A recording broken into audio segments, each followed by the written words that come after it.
গুন্ডাদের হাত থেকে বাঁচালে শিবপ্রসাদকে জড়িয়ে ধরল সত্যজিৎ মুখার্জি। হ্যাঁ বন্ধুরা, এমনটাই দেখা যাবে। বিস্তারিত জানতে ভিডিওটিতে লাইক দিয়ে চ্যানেলটি সাবস্ক্রাইব করে দেখতে থাকুন। গল্পের শুরুতেই দেখা যাবে সত্যজিৎ মুখার্জি তোর পিকুকে স্কুলে পৌঁছে দিয়ে এসে বাড়িতে এসে তটিনীকে বলতে থাকে, তটিনী আমাদের কাজ তো শেষ, এখন আমরা বাড়ি ফিরে যাই। তখন তটিনী বলতে থাকে, আমি তোমাকে বলেছিলাম আমার ছেলের সঙ্গে দেখা করতে হবে, লাট্টুর সঙ্গে দেখা করতে হবে, ওর কাছে ক্ষমা চাইতে হবে। তখন সত্যজিৎ বলতে থাকে, ওটুকুনি একটা বাচ্চার কাছে আমি হাত জোর করে ক্ষমা চাইতে পারবো না, আমার পক্ষে সম্ভব নয়। তখন তটিনী বলতে থাকে, আমি কি একবারও বলেছি যে তোমাদের হাত জোর করে ক্ষমা চাইতে হবে?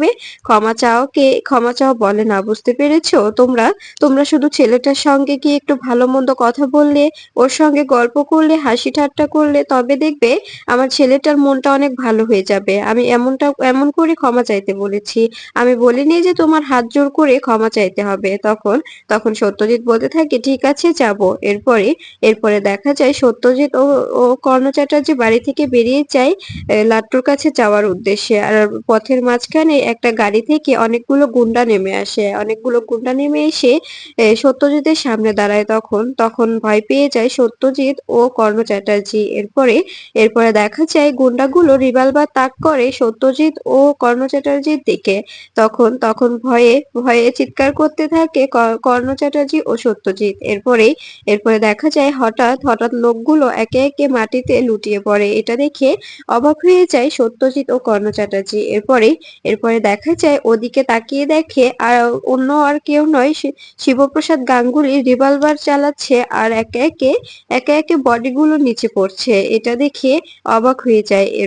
এরপরে দেখা যায় শিবপ্রসাদ একে একে সবাইকে মারতে থাকে আর বলরামকে ফোন করে বলতে থাকে, আমার বাসার সামনে যে গলিটা, সেই গলিটার মধ্যে কিছু লোক পড়ে আছে, কিছু ডেড বডি পড়ে আছে, নিয়ে যা। আর কিছু কিছু হয়তো আহত আছে, মানে হাতে পায়ে শুট করেছি, ওদেরকে নিয়ে গিয়ে হসপিটালে ভর্তি কর, আর কে পাঠিয়েছি ওদের জেরা কর। অবশ্য জানি যে এটা বিজিত লাহিড়ীর কাজ, বিজিত লাহিড়ী জিৎ মুখার্জি পাঠিয়েছে, তাছাড়া আর কেউ নয়। তারপরেও ওদের মুখ থেকে স্টেটমেন্ট নে। এরপরে দেখা যায় ফোন কেটে দিলে তখন সত্যজিৎ বলতে থাকে, বাবা তুমি সত্যি আমাকে বাঁচালে। তখন তখন দেখা যায় শিবপ্রসাদ বলতে থাকে, আমার কাজই এটা, আমার কাজই সাধারণ মানুষকে সুরক্ষা দেওয়া, কিন্তু কিন্তু আপনারা তো সাধারণ মানুষ নন, তাই না? তখন তখন দেখা যায় কর্ণ চ্যাটার্জি বলতে থাকে, আমরাও তো মানুষ, কিন্তু কিন্তু সাধারণ মানুষ আর এর মধ্যে আমাদের পার্থক্যটা কোথা থেকে এলো বলো তো? তখন শিবপ্রসাদ বলতে থাকে, আপনারা তো নিজেদের সাধারণ মানুষ বলে মানেনই না। আপনারা অনেক রিচ, আপনারা অনেক বড় লোক, আপনারা তো অনেক অনেক উঁচুতে বিলং করেন। আপনারা সাধারণ মানুষের সঙ্গে তুলনা করছেন কেন নিজেদের?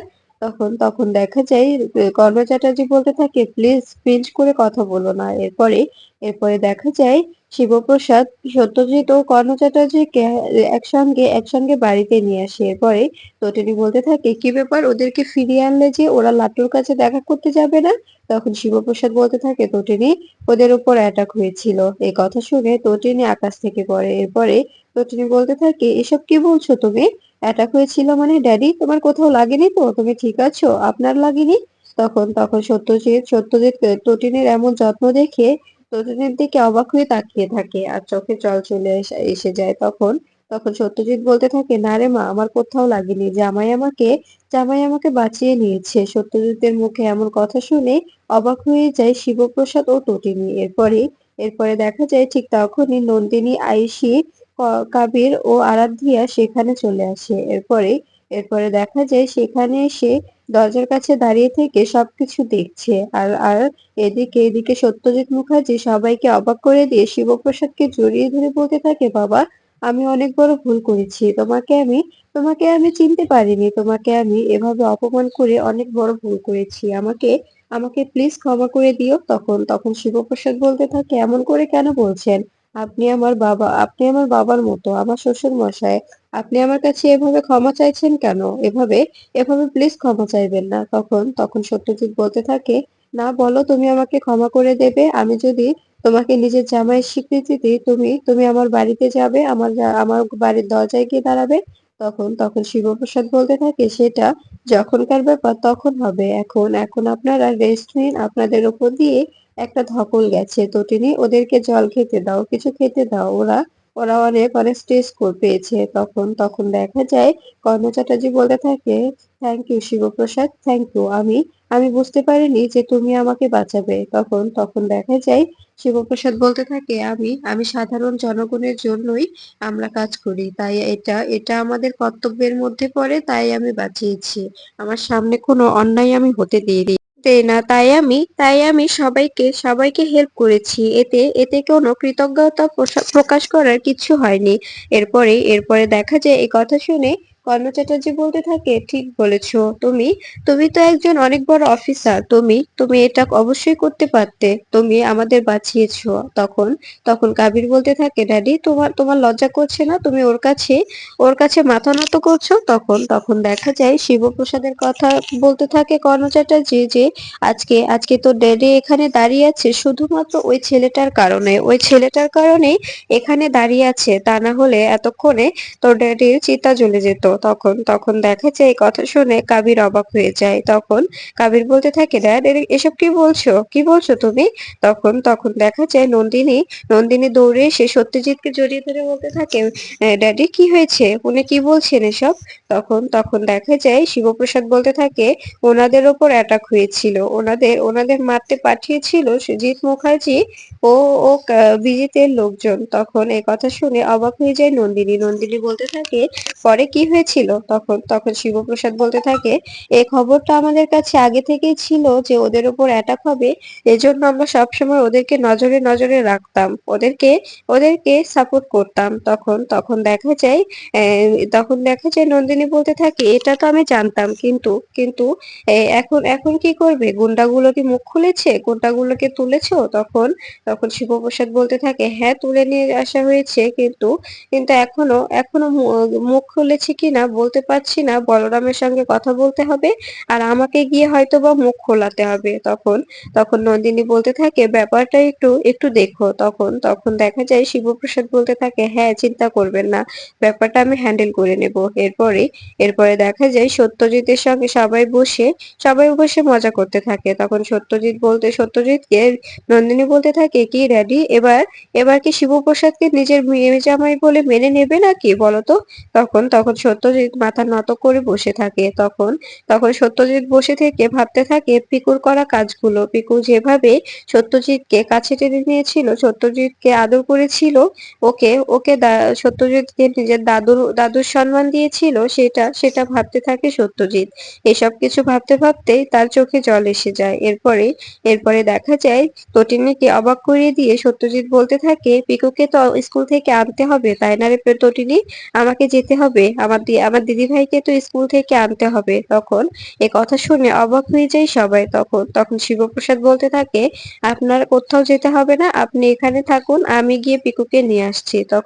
তখন সত্যজিৎ বলতে থাকে, না না, আমার দিদিভাইকে আমি নিয়ে আসবো, আমি গিয়ে আমার দিদিভাইকে নিয়ে আসবো। এরপরে এই বলে কর্ণ চ্যাটার্জি বলতে থাকে, হ্যাঁ, আমিও যাব, আমি আর আপনি গিয়ে নিয়ে আসবো, আমরা যেহেতু দিয়ে এসছি আমরাই নিয়ে আসবো। এই বলেই দেখা যায় সত্যজিৎ ও কর্ণ চ্যাটার্জি বাড়ি থেকে বেরিয়ে যায়। এরপরে বাড়ি থেকে বেরিয়ে কর্ণ চ্যাটার্জি বলতে থাকে, আমি আমার গাড়ি নিয়ে আসবো, গাড়ি নিয়ে যাই। তখন সত্যজিৎ বলতে থাকে, না, আমরা রিক্সাতেই যাব, রিক্সাতে যাওয়ার মজাটাই আলাদা। আজকে কিন্তু বেশ ভালোই লেগেছে। তখন কর্ণ চ্যাটার্জি বলতে থাকে, সত্যি বলতে আমারও ভালো লেগেছে, কিন্তু আমরা তো এভাবে চলাফেরা করলে সবাই আমাকে দেখে হাসাহাসি করবে। তাই আমি বলছিলাম যে আমরা যদি আমাদের গাড়িতে করে যেতাম সেটা ভালো হতো। তখন সত্যজিৎ বলতে থাকে, যার যেটা করার ইচ্ছে করুক, কোনো সমস্যা নেই আমার। এরপরে রিক্সা ডেকে দুজন মিলে স্কুলে চলে আসে। এরপরে ছুটির পরে তো পিকু এসে জড়িয়ে ধরে কর্ণ চ্যাটার্জি ও সত্যজিৎকে। তখন কর্ণ চ্যাটার্জিকে বলতে থাকে, দাদু, তুমিও এসছো? দাদু, তোমরা এসেছো, আবার এসছো আমাকে নিতে? তোমাদের পা নিশ্চয়ই পাঠিয়েছে। তখন দেখা যায় সত্যজিৎ বলতে থাকে, না রে, তোর পাই আসতে চেয়েছিল, আমরা দুজনেই জোর করে এলাম, বললাম আমার দিদিভাইকে আমি নিয়ে আসবো। এরপরে পিকু কর্ণ চ্যাটার্জি ও সত্যজিৎকে দুজনকে আবার চুমু দেয়। এটা দেখে কর্ণ চ্যাটার্জিও ফিল করতে পারে। তখন কর্ণ চ্যাটার্জি মনে মনে বলতে থাকে, এরকম এরকম যদি আমার কাবির ও আরাধ্যার একটি সন্তান হয়, ওরা হয়তোবা আমাকে এভাবেই আদর করবে। আমি যদি ওদেরকে সবসময় সময় দিই, তবে ওরাও আমাকে এভাবেই ঠিক আদর করবে। উনি নাতনির আদরটা পাচ্ছে, নাতনির সোহাগটা বুঝতে পারছে, কিন্তু আমি পারছি না। আমাকেও পারতে হবে। আমাকেও আরাধ্যাকে বলতে হবে যে তোমরাও একটা নাও, বাচ্চা কাচ্চা নাও, আমি দাদু হতে চাই। এরপরে এই বলে মনে মনে হাসতে থাকে কর্ণ চ্যাটার্জি। এরপরে দেখা যায় লহরী বলতে থাকে, বা আপনারা দেখছি আবার এসছেন ওকে নিতে। তখন সত্যজিৎ বলতে থাকে, হ্যাঁ এলাম, মন চাইলো যে পিকুকে নিয়ে যাই, তাই তাই চলে এলাম, কেন সমস্যা? তখন লহরী বলতে থাকে, একদমই না, একটু একটু মাঝে মধ্যে বাচ্চাদের সঙ্গে মিশবেন, দেখবেন মনটা হালকা হয়ে যাবে। মনে যতই অশান্তি থাকুক না কেন, কেউ কোনোটা বুঝতে পারবে না। আপনি নিজেও হালকা থাকবেন। তখন সত্যজিৎ বলতে থাকে, ঠিক বলেছেন, আজকে আমি পিকুকে নিয়ে যেতে পারবো তো? নাকি কোনো ফর্মালিটিস আছে? কোনো কাজ থাকলে বলতে পারেন, আমি করে দিচ্ছি। তখন লহরী বলতে থাকে, না না, আপনাদের কোনো কাজ নেই। ওদের ওদের ওদের প্রিন্সিপাল সাইনটা, ওদের ওদের প্যারেন্টস সাইনটা তটিনী ও শিবপ্রসাদ গাঙ্গুলি করে দিয়েছে। আপনাদের কিচ্ছু করতে হবে না, আপনারা যেতে পারেন। তখন দেখা যায় এই বলে দুজনে যেতে যাবে, ঠিক তখনই পেছন থেকে লহরী বলতে থাকে, কর্ণ দাঁড়াও, তোমার সঙ্গে কথা আছে। আচ্ছা দেখো তো, উনি যে পিকুর সঙ্গে এতটা মজা করছে, উনি অনেক কতটা হ্যাপি হয়েছে। আচ্ছা তোমার কি ইচ্ছে করে না তোমার ছেলেটা ভালো হবে, তোমার ছেলের ঘরে এরকম একটি ফুটফুটে সন্তান আসবে, তোমার ছেলের সন্তান তোমাকে দাদু দাদু বলে ডাকবে, তোমার কোলে উঠবে, তোমার কি ইচ্ছে করে না? তখন কর্ণ চ্যাটার্জি বলতে থাকে, ইচ্ছে করলে কি আর হয় নাকি? ইচ্ছে করলে কি বলা যায় যে হয়ে গেছে? তখন দেখা যায় লহরী বলতে থাকে, ছেলেটাকে প্লিজ শাসন করো, প্লিজ শুধরানোর চেষ্টা করো, বলো যে তুই শুধরে যা। আমি যে ভুলগুলো করেছি, সে ভুলগুলো প্লিজ তুই করিস না, তুই করে জীবনটা একা একা কাটিয়ে দিস না।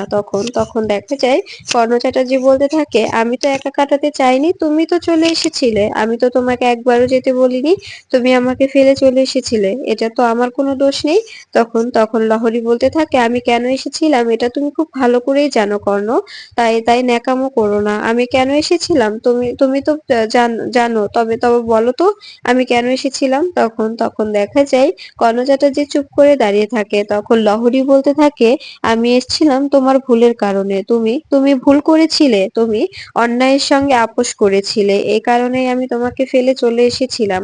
তুমি আজকে নিজেকে শুধরে নাও, তুমি সবকিছুতে নিজেকে পারফেক্ট করে নাও, দেখবে তুমি আমাকে চাইলে আমি আবার তোমার বাড়িতে ফিরে যাব। আমার ছেলের বউ নিয়ে সবাইকে নিয়ে আমি ছোট্ট একটি সুখের সংসার সাজাবো। তখন কর্ণ চ্যাটার্জি লহরীর কথাগুলো শুনে সেখান থেকে বেরিয়ে যায়। এরপরে সত্যজিৎ মুখার্জিকে বলতে থাকে, আচ্ছা মশাই, বলুন তো, সত্যি কি সাধারণ জীবনযাপনই ভালো লাগে? সাধারণ জীবনযাপনই সুন্দর? তখন দেখা যায় সত্যজিৎ বলতে থাকে, সত্যি বলতে কি, আমার তো ভালোই লাগছে। আমার তো এই যে পিকু দিদি ভাইকে নিয়ে যাওয়া, নিয়ে আসা, পিকু দিদি ভাইয়ের ভালোবাসা, সবকিছু ভালোই লাগছে। তখন দেখা যায় পিকু বলতে থাকে, আমি মাম্মিকে বলবো যে তোমার এই সবকিছু ভালো লেগেছে।